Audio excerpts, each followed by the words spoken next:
I never thought I'd be the one to walk away after 30 years of marriage. Everyone saw us as the perfect couple, always together, never arguing in public, the ideal partnership. What they didn't see were the invisible chains that grew heavier with each passing year. It started subtly, as these things often do.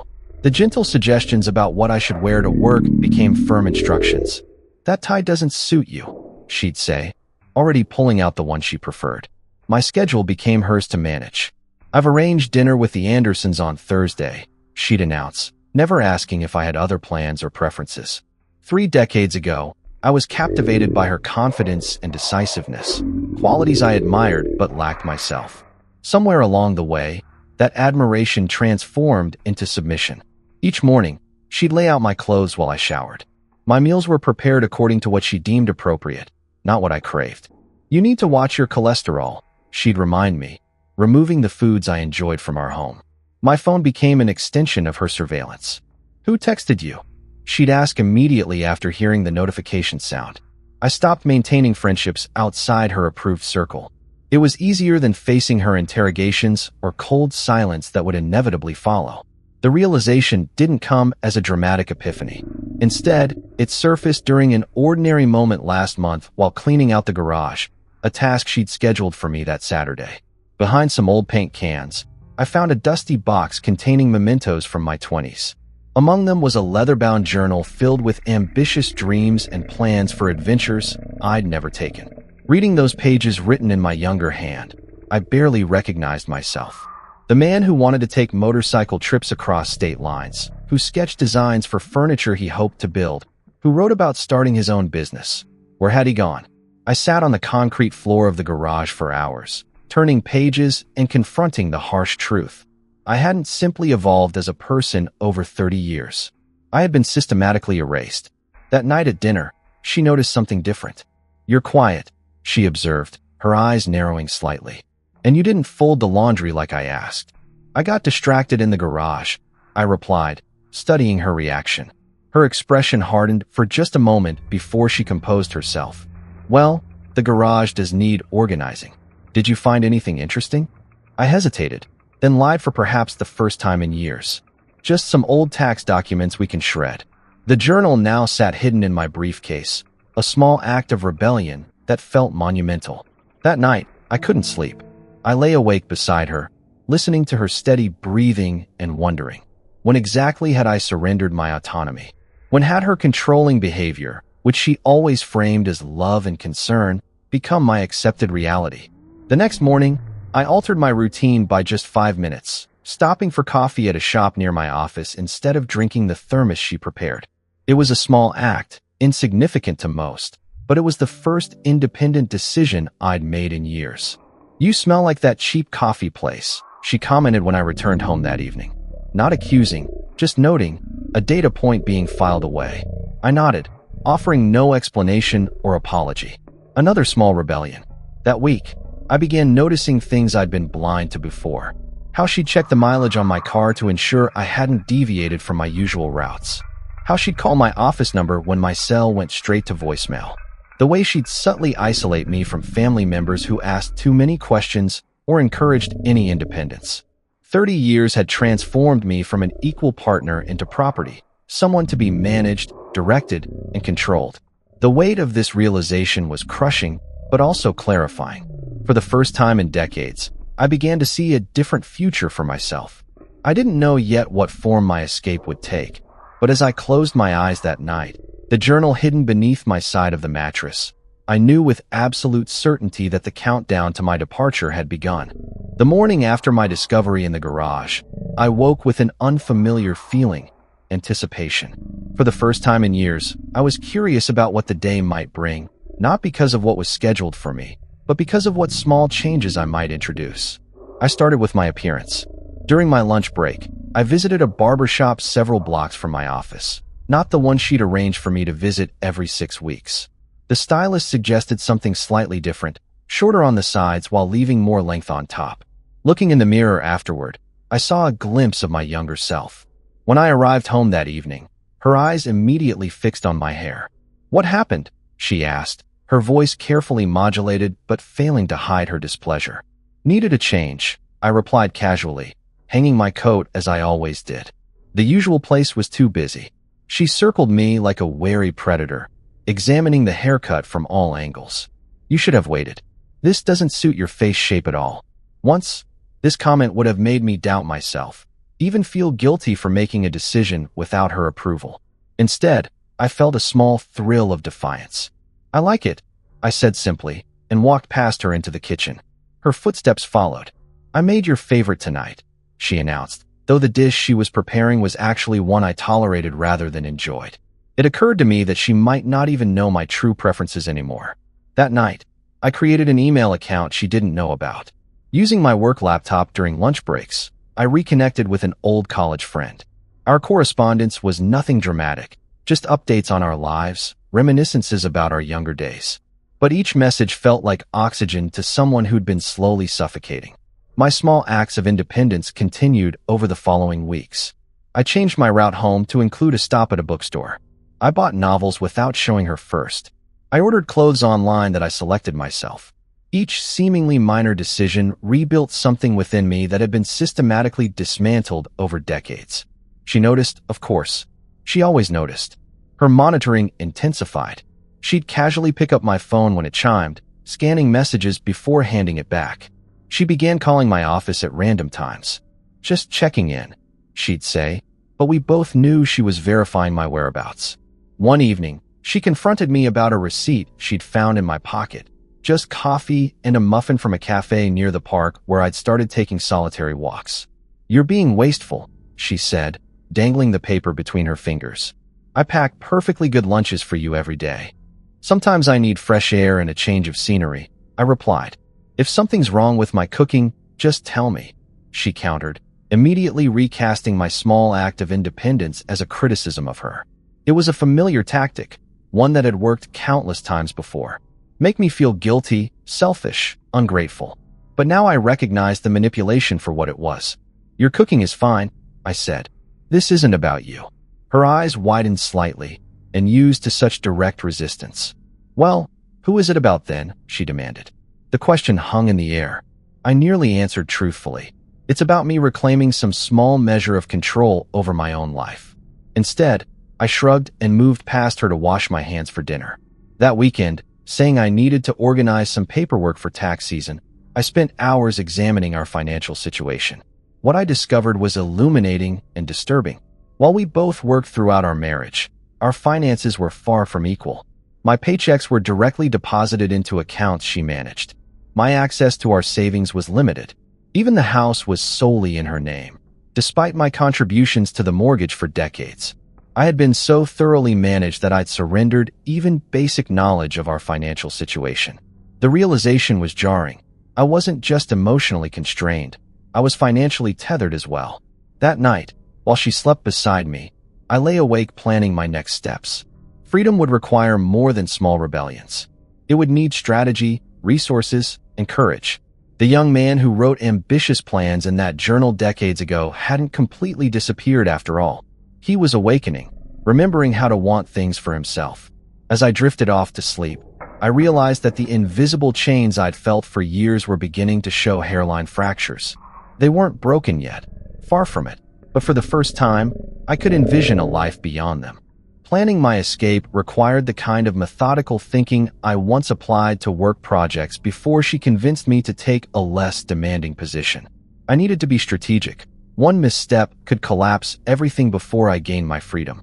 First came financial independence.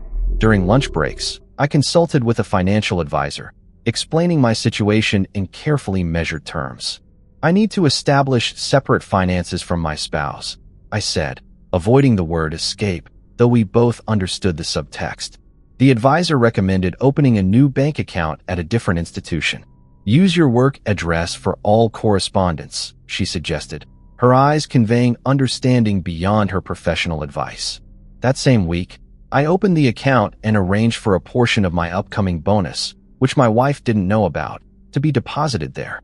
It wasn't enough for a complete fresh start, but it was seed money for what I now recognized as my liberation fund. I began documenting everything. Each controlling comment, each instance where she made decisions without consulting me, each time she checked my whereabouts or inspected my belongings. This wasn't just for potential legal purposes. It was to remind myself that I wasn't imagining things, that my desire for freedom was justified. The more aware I became, the more patterns I noticed. She scheduled doctor's appointments for me without asking, then insisted on attending them. She maintained relationships with my siblings while gradually limiting my direct contact with them. She even had opinions about which parking spot I should use at the grocery store. One Tuesday, fate intervened. While getting coffee at a shop I'd started frequenting, I ran into a former colleague who had moved to a different city years ago. "You haven't changed a bit," he lied kindly as we caught up. "What brings you back?" I asked. "Expanding the business," he explained. "We're opening a branch office here and looking for experienced people. You always had a good head for operations." The conversation could have ended there, a casual exchange between old acquaintances. Instead, I heard myself say, "I might be interested in hearing more about that." He looked surprised but pleased. "Really? That would be great. Let me take your number." I gave him my new, secret email address instead. "I prefer written details first," I explained. That night at dinner, she noticed my distraction. "You're somewhere else tonight," she said, her fork poised midair. "Something happened at work?" For a moment, I considered telling her about the job possibility, a reflexive urge born from decades of reporting every detail of my day. Instead, I mentioned a fictional deadline, and she immediately launched into how I should handle it, who I should speak with, how I should phrase my emails. "I've got it under control," I said, interrupting her flow of instructions. Her expression shifted from helpful to affronted. "I'm just trying to help you succeed. You know you struggle with assertiveness in professional settings." The comment stung because it contained a kernel of truth, but only because she had systematically undermined my confidence for years. "Things are changing," I said quietly. Her eyes narrowed. "What's that supposed to mean?" "Just that I'm handling more things independently at work these days." She studied me for a long moment before nodding slowly. "Well, don't let it stress you out. You know how you get when you're overwhelmed."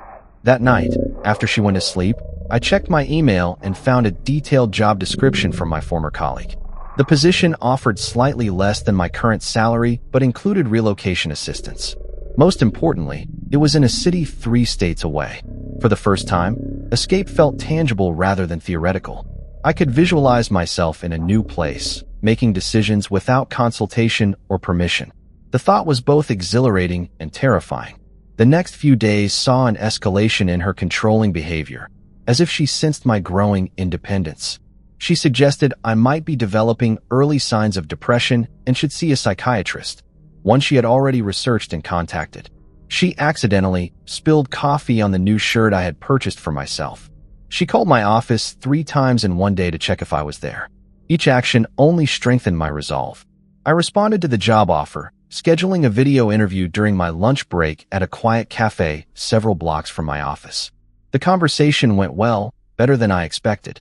Years of suppressing my own voice hadn't completely erased my capabilities. "We'd love to have you join us," my former colleague said at the end of the call. "Can you start in 3 weeks?" 3 weeks.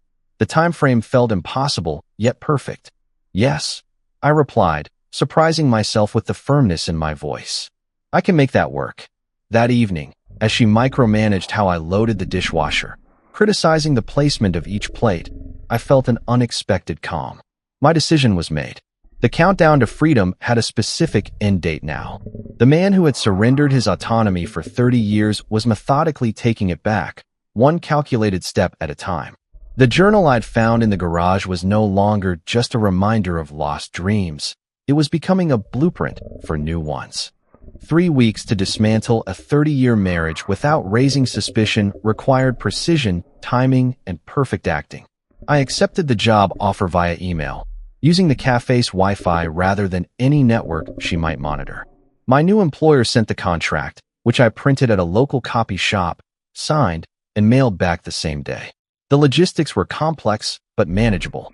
I needed an apartment in the new city, transportation for my essential belongings, and a way to secure important documents without alerting her. Each task required stealth and careful planning. During my lunch breaks, I contacted rental agencies in my destination city. "Something simple but comfortable," I explained to the agent. "I'm starting fresh." The words tasted foreign but wonderful on my tongue. Starting fresh. At my age, many were settling into retirement planning, not reinvention. I found a modest one-bedroom apartment near my new office and paid the deposit from my secret account. The lease would begin 3 days before my planned departure, just enough time to have essentials delivered and waiting. At home, I began a careful process of selecting what to take and what to leave behind. During her weekly book club meeting, I photographed important documents, birth certificate, passport, insurance policies, and stored the images in an encrypted folder. I couldn't risk taking the originals yet. She periodically checked our home safe. I ordered duplicates of my credit cards and had them sent to a P.O. box I'd rented. I transferred digital photos to an external hard drive, memories I wasn't willing to abandon even as I prepared to leave everything else. My systematic withdrawal was interrupted one evening when she confronted me at dinner. "You've been different lately," she said, her fork pushing food around rather than eating it. Distant. Secretive. I kept my expression neutral. "I've been busy at work." "It's more than that." Her eyes searched mine. "You've changed how you dress. You come home smelling like coffee shops. You're on your phone more often, but never around me. Are you having an affair?" The question was so absurd given my years of complete devotion that I almost laughed. Instead, I maintained calm. "Of course not. That's ridiculous." "Then what is it?" Her voice cracked slightly. For a moment, I saw genuine fear in her eyes. Not fear of losing me, but fear of losing control over me. I reached across the table and took her hand, a calculated gesture. "I've just been thinking about life lately, about making some changes." "What kind of changes?" Her voice sharpened. "Nothing dramatic," I lied. "Maybe taking a photography class, getting more exercise." She relaxed visibly. "That sounds healthy. I could look into some classes for you." "I'd like to research them myself," I said. Her expression flickered before settling into forced understanding. "Of course, but let me know what you decide." That night, she was unusually affectionate, clinging to me in bed, her hands possessively roaming as if reclaiming territory. The next day, she prepared my favorite breakfast and left a loving note in my lunch bag. I recognized the pattern. Sensing my withdrawal, she alternated between suspicion and love bombing. 2 weeks before my departure, I began moving items to a small storage unit I'd rented. Nothing she would immediately notice. Winter clothes still packed away, books from my office, mementos stored in the basement. Each extraction was strategic, timed for when she was occupied or away. 10 days before leaving, I submitted my resignation at work, explaining the situation to my manager, who agreed to keep it confidential. Family emergency requiring relocation was the official reason given to HR. I arranged for my final paycheck to be direct deposited into my new account. 1 week before departure, I printed directions to my new city and apartment, memorized them, then destroyed the paper. I scheduled a rental truck for moving day and arranged for a friend, one she had never approved of and I had consequently lost touch with, to help me load it. 3 days before leaving, I purchased a new phone and transferred essential contacts. The old one would be left behind to avoid any tracking attempts. The night before my planned departure, we had a typical evening. Dinner that she prepared, a television show she selected, conversation that she dominated. Nothing in my behavior suggested it was our final night together. As she slept, I lay awake memorizing the ceiling I had stared at for 3 decades, feeling neither nostalgia nor regret, only resolve. Morning came with unusual clarity. She had an all-day charity event followed by dinner with her friends, a schedule that gave me a perfect window. I kissed her goodbye as she left, a performance worthy of any stage. "I love you," she said at the door, studying my face. "Have a good day," I replied, avoiding the word she expected. Her smile faltered slightly before she nodded and left. I waited 10 minutes to ensure she wouldn't return for something forgotten, then began moving with purposeful efficiency. The storage unit items went first, loaded into the truck by my friend who asked few questions but offered steady support. Next came the items I'd secretly packed in suitcases hidden in the attic. Finally, I collected the original documents from our safe using the combination she thought I didn't know. Before leaving, I sat at the kitchen table and wrote her a letter, not cruel but unflinchingly honest. I explained that I was leaving to reclaim my independence, that 30 years of control had extinguished who I was, and that this decision was final. I provided no details about my destination, only that I would contact her through a lawyer regarding formal separation. With the letter propped against the fruit bowl where she would find it, I took one last look around the house that had been both home and prison. Then I walked out, closing the door on 3 decades of life as someone's possession. Driving away from the house felt like crossing a boundary between 2 worlds. Each mile added distance not just physically, but emotionally from the life I'd been living. My friend, sensing my complex emotions, drove in silence for the first hour before speaking. "You okay?" he asked, glancing sideways at me. "I don't know yet," I answered truthfully. "But I will be." We made good time on the interstate, stopping only for fuel and quick meals. By nightfall, we had crossed state lines, and the reality of what I'd done began to truly sink in. I'd left everything familiar: our home, most possessions, the routine that had structured my days for decades, all to reclaim something intangible yet essential: my autonomy. That night in a highway motel, I turned off my new phone and slept more deeply than I had in years. No one monitoring my breathing, no one to question my dreams, no one measuring my worth against their expectations. The next day, we reached my new city by early afternoon. The apartment was exactly as described, smaller than what I was used to but pristinely mine. My friend helped unload the truck, and with a supportive clap on my shoulder and extraction of a promise to stay in touch, he left to drive back.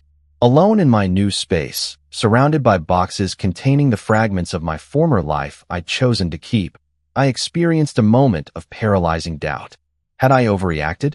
Was I having a midlife crisis 30 years too late? The questions swirled until I deliberately pushed them aside and focused on the practical task of organizing my new home. Back in my old city, she would be returning home about now. I checked my watch, 5:37 p.m. She would call out my name as she entered, expecting me to respond from my designated chair in the living room or from the kitchen where I might be preparing tea according to her preference. Finding neither, she would check the garage for my car, then notice the letter. I imagined her reading it, her expression shifting from confusion to disbelief to anger. I knew her well enough to predict what would follow. First denial, then rage, then calculated efforts to regain control. My predictions proved accurate. Around 6:30 p.m., my old phone, which I kept powered on and placed on the kitchen counter of my new apartment, began ringing. Her name flashed on the screen. I watched it ring until voicemail picked up. Immediately, it rang again, and again, and again. Text messages followed in rapid succession. "Where are you? Call me immediately. This isn't funny. Come home now. I'm calling the police if you don't answer in the next 10 minutes. Are you having some kind of breakdown? We can get you help." The messages continued, evolving from demands to threats to emotional manipulation. "I can't believe you would do this to me after everything I've done for you. You're being incredibly selfish. You're clearly not thinking straight." By morning, she had contacted every friend and family member whose number she could find. My sister called my new phone, genuinely concerned. "Are you okay?" she asked when I answered. "She's saying you've had some kind of mental episode." "I'm fine," I assured her. "Better than I've been in years, actually." This was a carefully considered decision. "She's frantic. Says you just disappeared without warning." I left a letter explaining everything. She mentioned a note, but says it doesn't make any sense. Something about feeling controlled. She says you've never complained before. I closed my eyes, recognizing the narrative being constructed. I stopped complaining because it never made any difference. "Look, I know this seems sudden to everyone else, but it's been building for decades." My sister was quiet for a moment.